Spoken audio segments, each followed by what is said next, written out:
everybody, Jeff Antoniuk here. Welcome to Digging Deeper Jazz. Well, okay, I want to talk to you today about how to get hip with the tonic chord.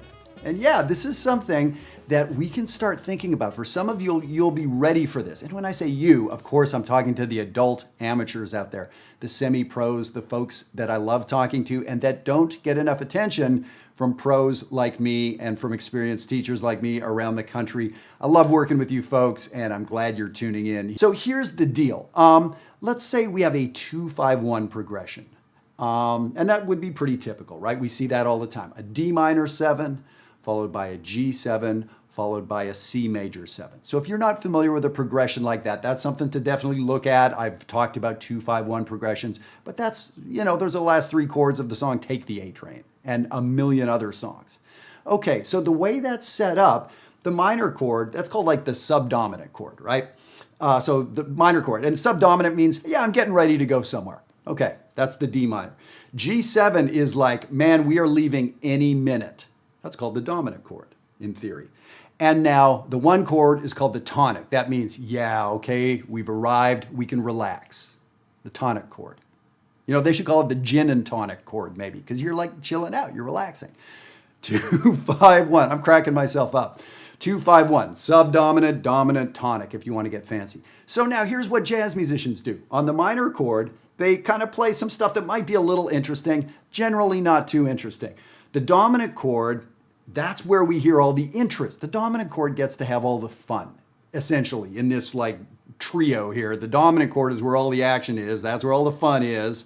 Dominant chord gets to wear all the fancy clothes. And then what happens when we get to the 1 chord? We play a whole note and go da-da-da-da, right? We're done. Nothing happens there.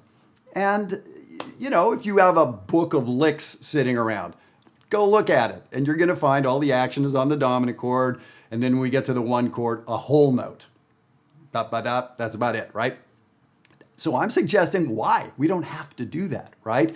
Not every movie follows the same arc, right? We want those surprises. So what I'm suggesting is that on that 1 chord, we can actually add some interest. And there's a very slick way to do it that we can sort of use this idea and come up with a lot of interesting stuff.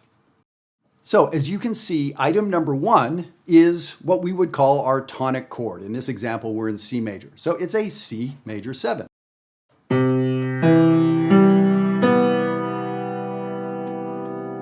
So that's our tonic chord, right? Now, what I'm suggesting is we can play a tonic diminished chord. A diminished chord is item number 2.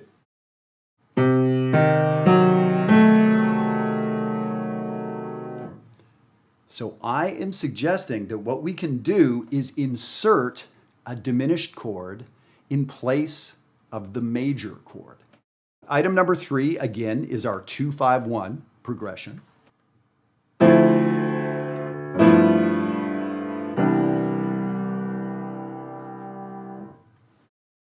Even when you have that progression written, you don't have to wait for this diminished chord. What I'm saying is when you see a progression that's item number 3, I want you to play item number 4. Sounds like this.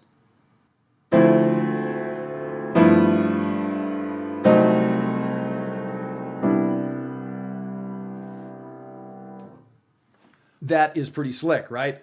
To me, I would file this under delayed resolution. We have a 2 chord, we have a 5 chord, and we know the 1 chord's coming and we're resolving. We know that, except for we don't do that now.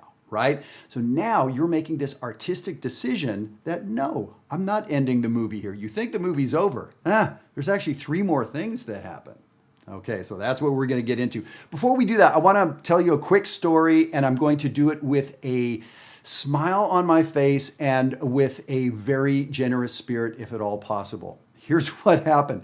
There's a great musician online, a fantastic pro who's playing I really, really enjoy. And this person sells some PDF books on YouTube. I really enjoy their playing, was interested in, some of those ideas and sort of how this person teaches. So I spent $25 each for 2 of these PDF books. And when I got them, I'm just going to say I was disappointed in the sense that there was no context really at all. It was just data. It was literally data, notes on a stave with a chord change. That's the problem with a lot of jazz education, and that's why I want to get working with you at Jazzwire. And that's why just even what we do here on Digging Deeper doesn't quite get deep enough. So it was data. It wasn't even information, right? Like there's a difference between raw data and information, and this really struck me like raw data. It didn't even have enough context to be information. Now, me as a pro with 40 years experience, I was able to figure out kind of what was going on, and how perhaps I might get that into my playing. For all my adult students out there, anyone watching this video, you would not know what to do. And I actually do honestly believe you would be perhaps harmed by that. It would knock you off a better course that you should be on, not that stuff. And it would get you frustrated to the point where I've had so many people tell me stories about buying a book and they ended up quitting playing for 30 years. I hope you've never had that experience. I hope you don't have that experience. So now here's what I want to say. I have no problem with this person doing what they do and making a living playing jazz, so I'm not angry at anybody. I just want to tell you to look for information with context. You need to work with someone where there's some back and forth. You're gonna have questions. And when you don't get to ask those questions, that's where things go haywire. So I just kind of wanted to share that experience because I felt a little deflated after that $50 experience. And I know you've had many of those $25, $50, $100 experiences of buying books that have all this promise and then we don't quite get there, right? I'm not against books. I'm not against people making a living doing jazz education. I just kind of wanted to share that, see if that resonated with you, and to let you know that's what we do day in, day out at Jazzwire. I want to work with you there. Okay, let's get back to this tonic diminished stuff. And again, I'm giving you data, but it's actually information, but now I want to make it actionable. That's how what I do here. That's why this is important to me. And that's why I show up every Friday for a couple hundred weeks in a row now. Okay, so look at this next example. This is the kind of lick that you would see in a lick book. This is sort of a classic bebop swing sort of shape. It sounds like this.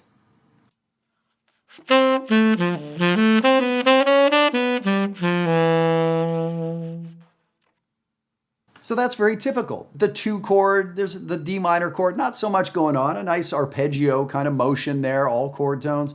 A little bit more interest on the 5 chord, on the G7. There's some chromaticism, there's some triplets, there's a great voice leading moment to the 1 chord, and what happens on the 1 chord?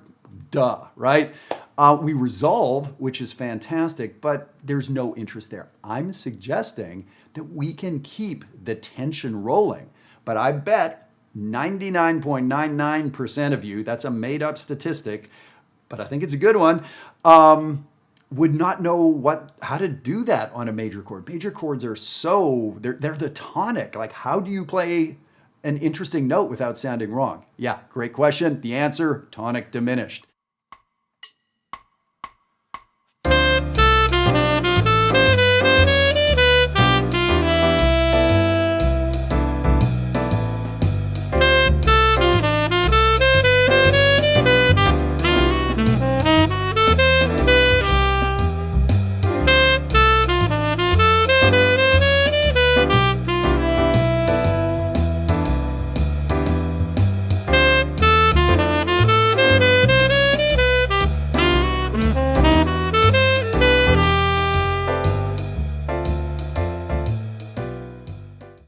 All right, so I played that twice for you. So what was I doing over that C major chord in the 3rd measure? I was not thinking C major. What was I thinking? C diminished. Literally the arpeggio. I mean, not even the scale, which we could get into, but we're not going to do that here today. Just the arpeggio.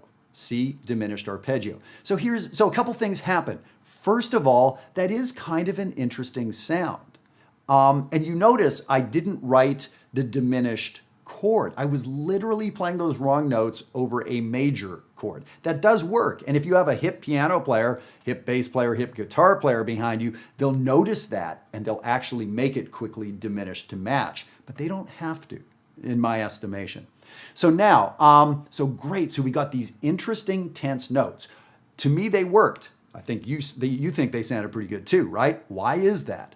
They worked because they were organized. So that diminished arpeggio has organization. I didn't just pick some random wrong notes and say, ooh, I'm being interesting.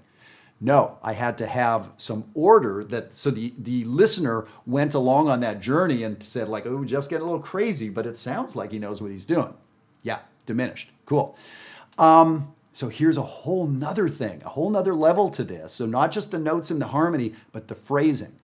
So look at example 5, and what do you see? You see that in measures 3 and 4, there's pretty much nothing going on, a whole note and then a rest.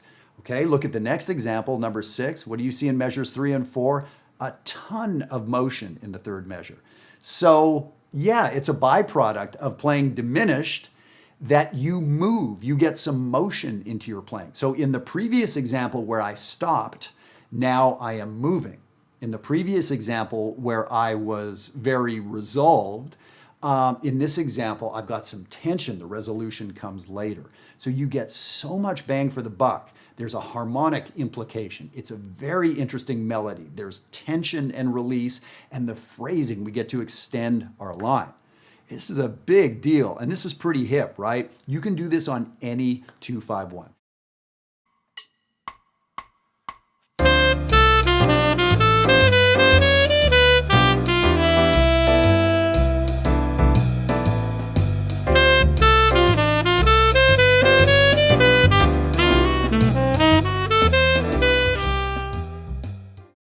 All right, I'm your new best friend, right? You think that sounds pretty hip, right? Yeah, it really, really does. So if you're just thinking conceptually about this, you can listen to music now with a new set of ears.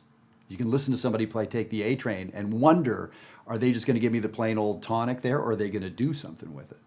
Okay, and now we know how to achieve this. If you're a comping musician, bass, drums, guitar, and a drummer too could get into this. When a drummer can hear that the resolution hasn't happened yet, they need to keep the energy going. Drummers need to do this too. This is an incredibly powerful lesson.